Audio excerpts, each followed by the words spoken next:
Assalamualaikum warahmatullahi wabarakatuh. Alhamdulillahirabbil alamin wa bihi nasta'inu ala umuri din waddin. Wassalatu wassalamu ala asyrafil anbiya'il mursalin sayyidina wa maulana Muhammadin wa ala alihi washabbihi ajma'in, amma ba'd. Yang saya hormati Bapak Muhammad Ubaidillah selaku dosen kita, dan yang saya hormati teman-teman yang mungkin sedang menonton saya. Di sini perkenalkan, nama saya Hani Rizky Fardiansah dari Prodi Manajemen Pendidikan Islam semester 5. Di sini saya akan menjelaskan sedikit tentang pengertian perpustakaan dan menjelaskan sedikit tentang macam-macam perpustakaan dan juga fungsi-fungsi perpustakaan. Mungkin kita sejak dahulu, sejak SD atau bahkan TK ya, itu mengenal istilah perpustakaan. Yang kita pahami bahwasannya perpustakaan adalah tempat penyimpanan buku atau tempat dimana kita bisa membaca buku-buku di perpustakaan tersebut. Namun ternyata ada lagi pengertian yang lebih luas lagi dan yang lebih lengkap lagi. Perpustakaan adalah suatu unit kerja yang berupa tempat penyimpanan koleksi bahan pustaka yang diatur secara sistematis dan dapat digunakan oleh pemakainya sebagai sumber informasi. Mungkin pengetahuan kita mungkin dulu masih kurang ya. Terus akhirnya ternyata perpustakaan itu ternyata ada lagi yang ada di perpustakaan. Terus selanjutnya macam-macam perpustakaan. Apa saja sih macam-macam perpustakaan? Macam-macam perpustakaan itu banyak sekali. Ada perpustakaan digital, ada perpustakaan nasional, ada perpustakaan provinsi, ada perpustakaan kabupaten, ada perpustakaan pribadi, ada perpustakaan umum, dan juga ada perpustakaan lembaga pendidikan.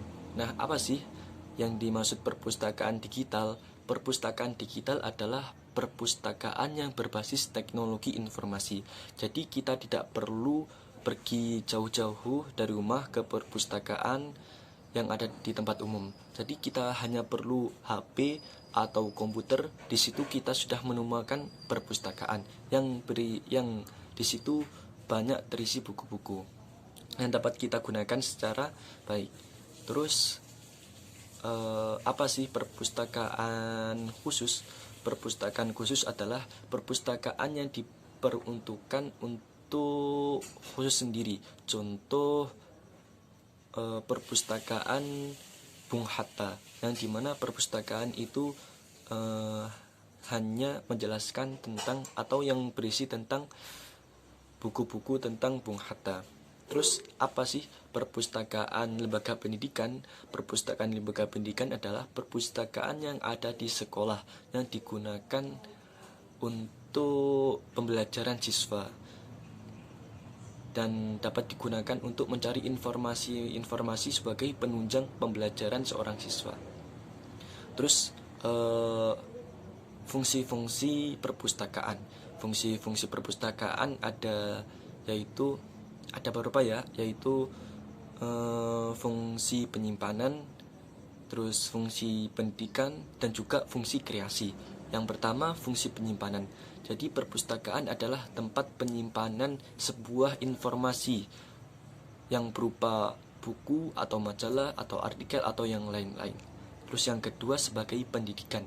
Nah, perpustakaan itu dapat digunakan atau berfungsi sebagai pendidikan atau belajar yang dimana kita dapat mencari ilmu dengan cara membaca di perpustakaan tersebut. Terus yang selanjutnya adalah sebagai fungsi kreasi. Jadi perpustakaan itu dapat kita gunakan sebagai suatu wadah kreasi yang dimana tempat itu dapat menyenangkan bagi seorang pembacanya. Terus mungkin saya harap di sini teman-teman itu senang membaca, soalnya membaca itu akan menambah wawasan ilmu pada diri kita, sehingga kita itu semakin cerdas, semakin banyak pengetahuan, dan juga banyak pengetahuan yang kita tidak pahami ternyata kita pahami lewat membaca tersebut. Mungkin itu saja yang bisa saya sampaikan, kurang lebihnya mohon maaf. Sekian, wassalamualaikum warahmatullahi wabarakatuh.